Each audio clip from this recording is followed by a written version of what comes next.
Welcome back my YouTube channel true lines. Guys, आज की story बहुत ही इंटरेस्टिंग मोटिवेशनल स्टोरी होने वाली है। तो गाइज, आप सभी लोग अपने हेडफोन के साथ एक बहुत ही शांत प्लेस पर जाके बैठिए, जिससे आप स्टोरी को बहुत ही अच्छी तरीके से फील कर सकें। गाइज, आप सभी से हमारी एक रिक्वेस्ट है कि आप प्लीज़ हमारी स्टोरी को लाइक शेयर ज़रूर करें और कमेंट में बताएं कि आपको स्टोरी का कौन सा पार्ट और कौन सी लाइन सबसे बेस्ट लगे।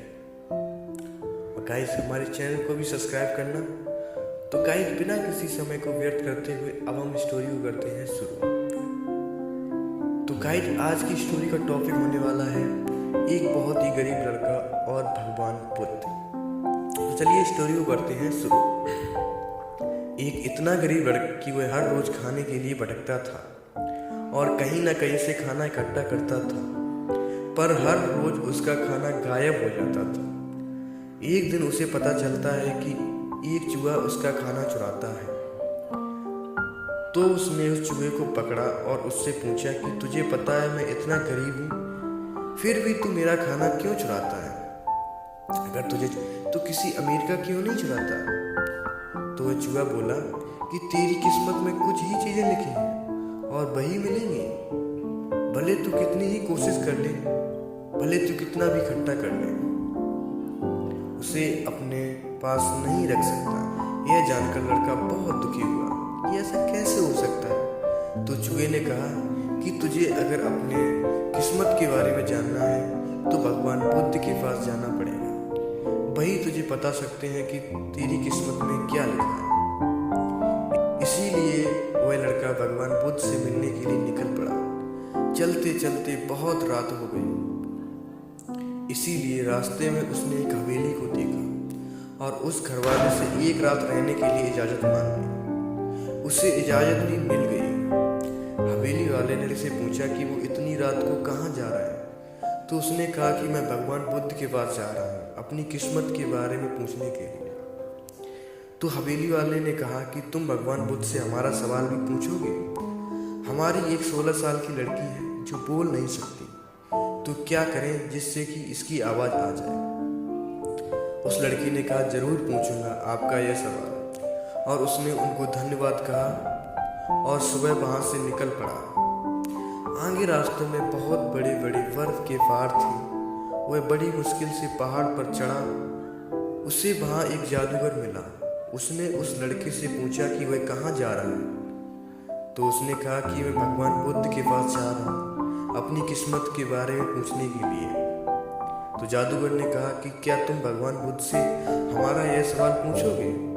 मैं हजारों सालों से तपस्या कर रहा हूँ ताकि मैं स्वर्ग जा सकूँ, और तो मुझे स्वर्ग चला जाना चाहिए था। तो मैं स्वर्ग जाने के लिए क्या करूँ? लड़की ने कहा ठीक है, मैं आपका सवाल बुद्ध से पूछता हूँ। उस जादूगर के पास एक छड़ी थी। उस छड़ी की मदद से उस लड़के को बर्फ के पहाड़ के उस पार पहुंचा दिया। जब वह आगे बढ़ा तो उसके सामने बहुत बड़ी चुनौती थी। वहां बहुत बड़ी नदी थी जो वह खुद नहीं पार कर सकता। तभी उसकी मुलाकात मिसाइल का एक कछुए से हुई। कछुआ उसे लेकर जाने के लिए तैयार हो गया। फिर कछुए ने भी उससे वही सवाल पूछा कि तुम कहाँ जा रहे हो? तो उसने कहा कि मैं भगवान बुद्ध के पास जा रहा हूँ। तो कछुए ने कहा कि क्या तुम मेरा भी एक सवाल मुझसे पूछोगे? मैं 500 सालों से ड्रैगन बनने की कोशिश कर रहा हूँ, पर अभी तक बन नहीं पाया। तो मैं ऐसा क्या करूँ जिससे मैं ड्रैगन बन जाऊँ? लड़के ने कहा मैं आपका सवाल जरूर पूछूंगा। कछुए ने लड़के को अपनी पीठ पर बिठाया और नदी के उस पार पहुंचा दिया। आखिरकार लड़का भगवान बुद्ध के पास पहुंच गया। वहाँ बहुत सारे लोग थे। बुद्ध ने कहा एक व्यक्ति के केवल 3 सवालों का जवाब दूंगा। लड़का एकदम शौक हो गया क्योंकि उसके पास तो 4 सवाल थे। वह सोचने लगा कि मुझे उनसे कौन से 3 सवाल पूछने चाहिए। उसने कछुए के बारे में सोचा कि कछुआ 500 सालों से ड्रैगन बनने की कोशिश कर रहा है। जादूगर 1000 साल से तब स्वर्ग जाने के लिए तपस्या कर रहा है, और वह लड़की बिना बोले कैसे पूरी जिंदगी निकाल सकती?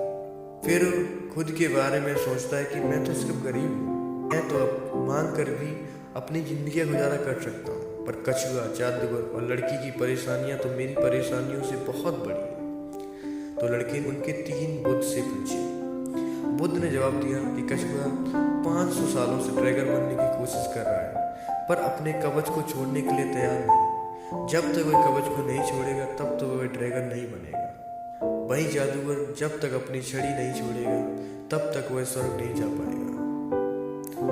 और लड़की को उसका जीवन साथी मिल नहीं जाएगा तब तक वह बोल नहीं पाएगी। यह सब सुनकर लड़का वापस कछुए के पास आया और उसे सब कुछ बताया। तो कछुए ने अपना कवच निकाल दिया।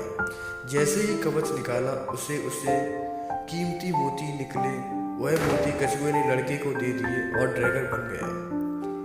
वही जादूगर के पास गया और सारी बात बताई। तो जादूगर ने अपनी जादू की छड़ी लड़के को दे दी और वह स्वर्ग में चला गया। उसके बाद लड़का उसी हवेली में गया जहाँ उसने रात गुजारी थी। वहाँ गया तो लड़की सामने आई और बोली, उस रात हमारे हवेली पर तुम ही आए थे ना। इस तरह लड़के को पैसा, पावर और एक खूबसूरत जीवन साथी मिल गई। जीवन में कुछ पाने के लिए कुछ देना पड़ता है। जब जादूगर ने छड़ी दी तो उसे स्वर्ग मिला। वैसे ही जीवन में कुछ बड़ा पाने के लिए हमें अपने कंफर्ट जोन से बाहर आना होता है।